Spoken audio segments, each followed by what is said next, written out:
Bienvenue sur la chaîne du Conteur de peur. Ici, les ténèbres prennent vie et les histoires vous plongent dans un univers où le frisson est roi. Installez-vous confortablement, éteignez les lumières et laissez-vous emporter par nos contes effrayants. Avant de commencer, n'oubliez pas de vous abonner, de liker cette vidéo et d'activer la cloche des notifications pour ne rien manquer de nos récits terrifiants. Préparez-vous à entrer dans un monde où chaque ombre cache un secret et chaque bruit peut être le début d'un cauchemar. Je suis un passionné de musique ancienne. Depuis aussi loin que je me souvienne, j'ai toujours aimé fouiller dans les boutiques d'antiquités, à la recherche de vinyles rares, de partitions oubliées, de tout ce qui pourrait me transporter dans une autre époque. Ma collection de disques s'est agrandie au fil des ans, mais je n'avais jamais trouvé quelque chose d'aussi étrange que ce vinyle sans étiquette, posé là, parmi d'autres objets poussiéreux. C'était un jour comme les autres. Je me promenais dans une vieille boutique que je n'avais jamais remarquée auparavant. L'endroit était sombre et l'air y était lourd, comme s'il n'avait pas été renouvelé depuis des décennies.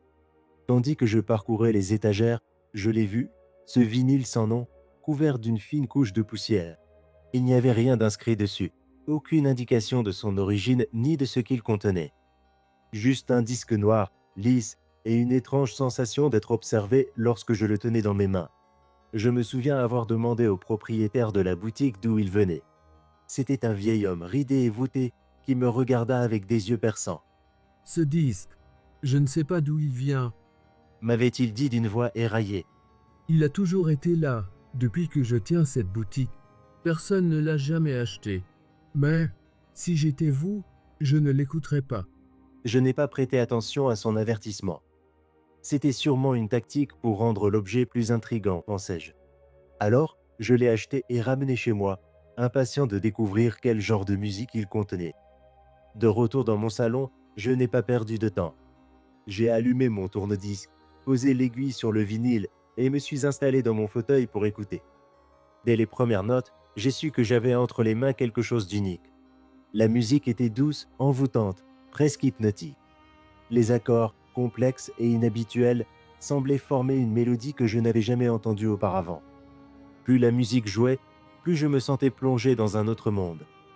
C'était comme si les notes pénétraient directement en moi, résonnant dans chaque fibre de mon être. Mais au bout d'un moment, la mélodie commença à changer. Ce qui était au début harmonieux devint soudainement dissonant. Les sons, qui m'avaient d'abord captivé, se transformèrent en un chaos sonore insupportable. Je tentais d'arrêter le disque, mais ma main refusait de bouger, comme paralysée par une force invisible. Plus j'écoutais, plus les notes se tordaient, se décomposaient en une cacophonie de bruit. Puis, au milieu de ce tumulte, j'ai commencé à entendre autre chose. Des voix. D'abord faibles, presque imperceptibles, elles se mêlaient à la musique, chuchotant dans une langue d'inconnu. Ces voix semblaient venir de partout, remplissant la pièce, mon esprit se resserrant autour de moi. C'était comme si les voix essayaient de me dire quelque chose, mais je ne comprenais pas. Leur ton, d'abord calme, devint implorant, puis menaçant. J'avais l'impression que ces murmures me grondaient, me jugeaient, me condamnaient pour une faute dont j'ignorais la nature. La douleur explosa dans ma tête. C'était insupportable, comme si les voix tambourinaient contre mon crâne, cherchant à le fracturer. J'ai essayé, avec toute ma volonté, d'arrêter le vinyle, mais mes doigts restaient immobiles, refusant de m'obéir. J'étais coincé, pris au piège de cette musique infernale, de ces voix qui hantaient chaque recoin de mon esprit. Des images défilèrent devant mes yeux fermés. Des visages familiers, tordus par la souffrance, me fixaient avec des regards accusateurs. Ma mère, mon père, mes amis, tous semblaient me reprocher quelque chose, mais quoi? Les voix, ces murmures torturés, s'intensifiaient, devenant des cris perçants qui me déchiraient de l'intérieur. Finalement, dans un ultime effort désespéré, j'ai réussi à arracher l'aiguille du disque. Le silence retomba brusquement, lourd, oppressant. Je suis resté là, allongé sur le sol, tremblant, le souffle court, mes oreilles encore bourdonnantes des échos de cette cacophonie infernale.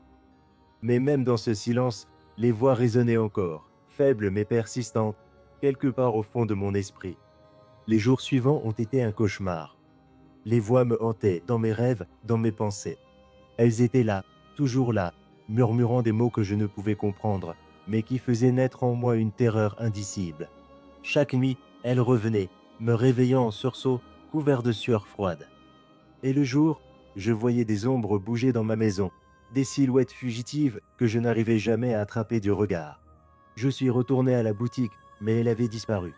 À la place, il n'y avait qu'une devanture abandonnée, poussiéreuse, comme si personne n'y avait mis les pieds depuis des années. Personne dans le quartier ne semblait se souvenir de cette boutique, ni de son étrange propriétaire. J'ai essayé de me débarrasser du vinyle. Je l'ai jeté, brûlé, donné à des inconnus.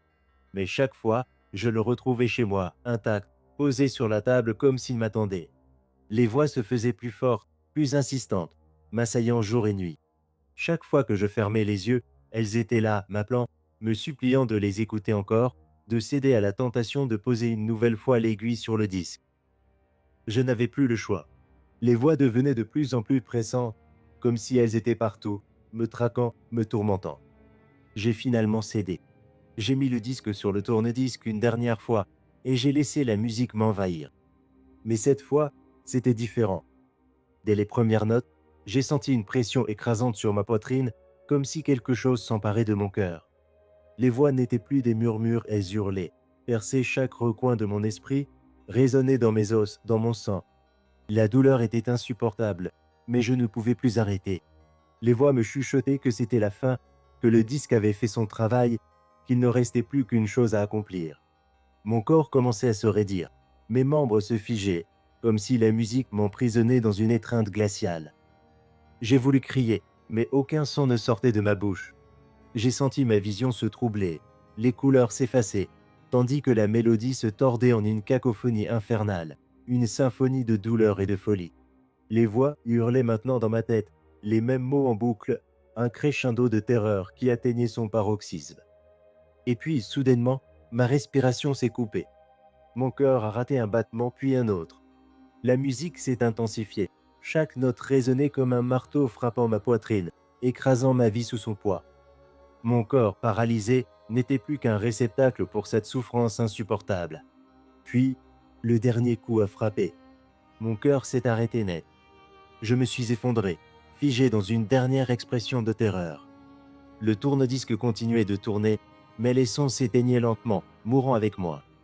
Quand on a découvert mon corps, j'avais le visage figé dans une grimace d'horreur, mes yeux grands ouverts, comme si je voyais encore quelque chose d'effroyable dans les ombres. Le tourne-disque tournait toujours, mais le vinyle était brisé, fendu en deux, comme s'il avait terminé sa tâche. Le disque a été retrouvé par la police, mais ils ne pouvaient pas expliquer ce qu'il faisait là, ni pourquoi il avait causé ma mort. Ils ont dit que mon cœur avait simplement lâché, une crise cardiaque soudaine. Mais moi, je sais ce qui s'est passé. Le vinyle avait réclamé ce qu'il était venu chercher, une vie, une âme, en échange de ses secrets interdits. Et maintenant, quelque part, ce disque attend, intact, patient, prêt à capturer la prochaine victime qui, comme moi, sera trop curieuse pour résister à la tentation de l'écouter. Car la musique doit continuer, et les voix, ces voix maudites, ne cesseront jamais de réclamer leur dû.